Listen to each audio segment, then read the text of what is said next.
4,000 watch hours is simple. Let me show you how to do it. So let's do some quick maths. So let's imagine we have a YouTube video. This YouTube video is 10 minutes long. And now let's imagine that we have a viewer whose head happens to be the same shape as a YouTube video, don't question it. But let's say this viewer watches this video all the way to the end. Now, because this video is 10 minutes long, your viewers watched it all the way to the end, that is going to get you 10 minutes of watch time. And remember, watch time is the thing we want to get our watch hours up so we can hit that 4,000 number. Okay, you've got that. What does this have to do with getting watch time? Well, let me show you. Let's run this scenario again, but let me just get rid of these. Let's put 2 more videos in here. So we've got one here and one here, right? Now let's say both of these additional videos are 10 minutes in length. But now when our viewer here watches all 3 of these videos, we're left with 30 minutes of watch time. So in summary, if we can get people to watch more of our videos, we can get more watch time from the same amount of viewers. In this case, 3 times more watch time from the same viewer. So how do we get viewers to watch multiple of our videos? Well, I want to introduce you to playlists. Yes, they're probably things you've heard of before, but I believe playlists are so underrated when it comes to getting watch time. And I know that might sound crazier than having your toilet roll under rather than over. Everybody knows that it should be over, but most of you aren't getting significant watch hours using playlists because you're doing it wrong. All of you are. So let me show you how to do this. So if you click onto a regular video, right? This video here, for instance, you can see that on the right-hand side, on mobile, it'll be below the video, but on the right-hand side, there are videos from other channels. So the instant I decide to stop watching this video, I now have a bunch of other videos that I can click and procrastinate my life away on instead. However, if we open up this exact same video, but we open it up inside a playlist, what you can see is now on the right-hand side, all of my competitors' videos have been bumped down the screen. In fact, you can't even see them on my screen. All you can see are more of my videos. So not only will more of my videos autoplay if someone gets to the end of this, but also if someone doesn't get to the end of this video, the chances of them ending up on another one of my videos over here, much higher. And this can help you get one viewer to watch multiple of your videos, which leads to more watch time. But you might be saying, but Marcus, my playlists don't get any views, so it doesn't matter how great they are. No one knows they exist, which for 99% of you is going to be true. Playlists aren't very discoverable. So here's what you want to do. If you go to a playlist and you open up a video inside one of your playlists, you can then copy a link up here. Now, if I use this link and paste it into Google, what you'll see, it'll open up this video inside of my playlist. And it's much easier to get someone to click on your link than it is to get them to find one of your playlists on their own. So what I like to do, and this works on really small channels as well, in my descriptions, in my pinned comments, I'll leave links to other videos of mine. But if you click these links, what you'll see is it will open up this video inside of a playlist. And even if you're only getting 10, 20, 30, 40 views on YouTube, if you can get 20 or 30% of those people to click on your playlist links, all of a sudden you could be getting 20 to 30% more watch time without doing any extra work. And the more views you get and more videos you post, the more that compounds. But on its own, even though this helps, it's not going to be enough to skyrocket your way to 4,000 watch hours. So I have a bunch of other methods I'm going to share with you in this video that will help you hit the 4,000 watch hours. First though, let's play a game.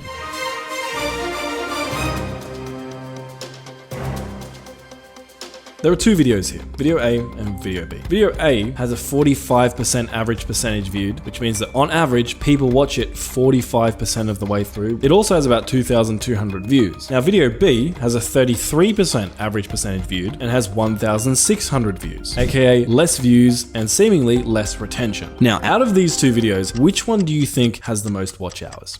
Well, it's actually video B, even though the retention is worse and it has almost 500 less views. So how is that possible? Well, video B is 3 minutes and 13 seconds long. And as mentioned, on average, people watch it 33% of the way through, which means this video generates about 1 minute and 4 seconds of watch time per viewer. On the other hand, video A is 1 minute and 44 seconds long, and at a 45% average percentage viewed, that means it's generating about 47 seconds of watch time per viewer. Because when you think about it, the maximum amount of of watch time I can get from video B is 3 minutes and 13 seconds. But the max number of watch time I can get from video A is 1 minute and 44 seconds. Because video B is longer, it has the opportunity to get more watch time per viewer, and so even though its retention might seem worse and it's getting less views, it's actually generating more watch time. In other words, longer videos tend to result in more watch time. Now, big mistake people make here is they go out and just start adding a bunch of filler content to their videos to make them longer. And that doesn't work, because if you add filler content, it makes your video worse and people are going to leave your video. And having a long video doesn't help you get watch time if people don't actually watch that video. So how can we make our videos longer without adding a bunch of filler content or just adding so much content that's going to take us forever to make the videos? Well, let's take a look at this video for a minute. And the video is about, well, you can see from the title and thumbnail. Now, when I watched this video, I noticed something very interesting. Jack starts off by explaining the video and how the challenge will work. Then he spends a bunch of time walking around the street trying to find someone who can rap. Then after finding his random guy, he meets up with him and interviews him in a car. Then they arrive at a recording studio where they're going to record their viral song and mess around for a bit. Then they actually record the song and listen to it back. And then and only then do they actually start doing the stuff that most people would expect the whole video would be about, which is actually taking this random guy and song that they've created and making it go viral. And at this point, the video's been going for about 7 minutes. Now, most beginners probably would have found a random guy, recorded a random song, and explained the premise of the challenge in about a minute, and then spent the rest of the video actually trying to make that random guy and song go viral. And because of that, their video probably would have ended up being quite short. So what I want you to do, regardless of what type of content you're creating, whether it's educational, entertainment, whether it's a challenge, take inspiration from Jack here. Don't just show people what it is you promised you were going to show them. Actually take people along for the journey of setting up the challenge you're about to participate in, or your line of thinking and coming to the conclusions that you are going to share with them. If Jack had just been like, hey guys, in this video I'm going to create a viral rapper, I found a random guy on the street, we recorded a random song, and now we're going to try and make this song go viral, let's do it, all of a sudden his video is 7 minutes shorter. But the other thing you can also do to create longer videos is really obvious but also really genius. So if we have a look at this channel, the videos that really got it started were funny moments compilation videos. This one here is the most successful of those compilation videos, 2.5 million views. And this one here is the second most successful compilation video with 1.7 million views. However, if we look at the watch time generated by these videos, the 2.5 million view video got 182,000 watch hours, and the 1.8 million view video got 274,000 watch hours. Now, the reason for this is, like we talked about earlier, making longer videos, but I want to draw your attention to the type of video this is. This is a Star Wars Battlefront funniest moments of 2017 video. In other words, it's just a compilation of videos that he's already made. And so many of you guys can create these kinds of videos and make them even longer than 40 minutes. You can make 1, 2, 3 hour long videos, just compiling videos that you've already created into what you package as a best of moments video. If you're an education channel, you want to find videos that you have that are highly related and sort of package them into sort of one big course video. So let's say you're a business channel and you have videos that teach people like how to find a domain name, how to choose what website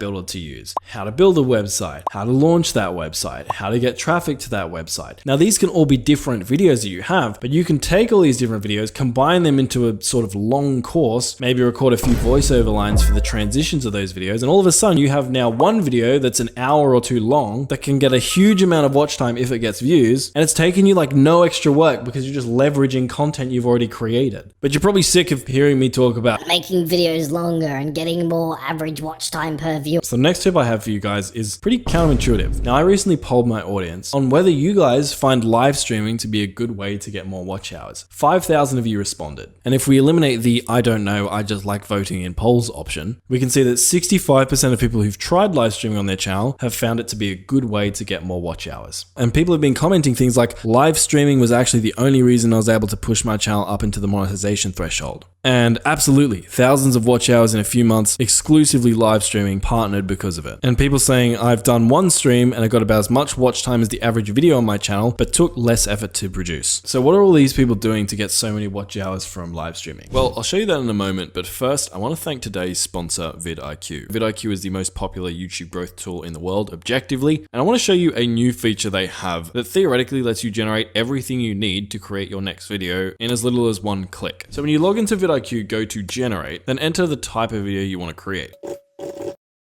And vidIQ's AI is now going to generate a title, description, tags, hook, and video outline tailored to the specific prompt I've just entered. Now, aside from generating the worst thumbnail I've ever seen in my life, the rest of this stuff is actually pretty good. But let's say I didn't like the hook. I could come into format here and adjust it from, say, a claim hook to a question hook. And you can see my hook's been updated, and you can do this with your title or your video outline. Speaking of outline, vidIQ's generated a timestamped outline I can go off. Let's say we make it a tutorial. And then if you're happy with his outline, you can either wing it from here or click generate script to generate a word-for-word video script and voiceover based off of this. Now, is this any good? Well, I've seen it work pretty well for some types of videos and pretty horrendously for others. But assuming you're in the group that it works pretty well for, this could save you a hell of a lot of time. So to find out if this works for you, you can use my link below to get vidIQ for an entire month to get access to the generate tool and all of the other tools that come with vidIQ for just $1. That link will be down below. But now back to my example about getting watch hours with live streaming. Well, let's just pull a hypothetical example. Let's say you stream for 3 hours, 6 days a week, which is not an uncommon live streaming schedule. That equals about 18 hours of content per week for 18 hours of work. Now, I couldn't find any numbers on how many viewers the average YouTube live stream gets, but apparently the average Twitch live stream gets about 27 viewers per stream, which I think sounds unrealistically high. So let's just drop this down to say like 15 viewers per stream. So if we times our number of hours streamed by our 15 average viewers, that results in about 270 watch hours per week. And just assuming this, so not taking into account VODs or anything like that, at this rate, you will have 4,000 watch hours in about 3.4 months. Now, is 18 hours of streaming a week unrealistic? Depends on the kind of channel you have. If you're a gaming channel, very common for gamers to play at least 3 hours of video games a day. Maybe you could be streaming in that time. If you're an education channel, doing 18 hours of Q&As a week is probably a bit unrealistic, so it might not work for you. And this is why we have a split like this. For some people, the answer genuinely is no, live streaming suck. For others, and the majority of people it seems like, the answer is actually yes. So if your sole goal right now is just grinding out watch hours, it could be worthwhile trying a live stream and just running the numbers to see how much you would need to live stream to reach 4,000 hours and whether or not that actually makes sense with your schedule. I think in the short term, it actually could be beneficial beyond just getting watch hours. I personally feel that a lot of the streaming I did back in the day helped me become a more confident extemporaneous speaker. And some of the most articulate people we know on the internet are that way, in my opinion, because of how many hours they've spent live streaming. Something else you can do though, if you want to try live but don't actually want to stream yourself, is to just continually live stream videos that you've already posted. You can use a service like Fluten, for example, and just have a non-stop live stream of all of your videos playing one after another on repeat pinned to your channel homepage. Again, this works great for a percentage of creators, doesn't work very well for a lot of others. The only way you'll know if it works for you is if you try it out. But something that does work for everyone is my next point, which relates heavily to something we talked about earlier, which is if we can get people to watch more of our videos, we're going to get more watch time from the same number of viewers. And that's where end screens come into play. And when you're uploading a video, if you come to this section and then you come click here, what you can do is add an end screen, and that's going to be an element that shows up inside of a video that viewers can click on to watch another one of your videos. Now, most of you are using end screens right now, but you're probably not using them very compellingly. And what I mean by that is you should know the end screen you're going to add to your video before you even record your video. That way you can transition the end of your video into your end screen. So people naturally go from one of your videos to another one of your videos to another one of your videos. For example, my final point in this video is to get more watch hours. You want to create videos that actually retain your viewers, because it doesn't matter how long your videos are, how long your live streams are. If people click off in the first 10 seconds, you're getting 10 seconds of watch time. And retaining viewers is such an in-depth topic that I've created a whole nother video about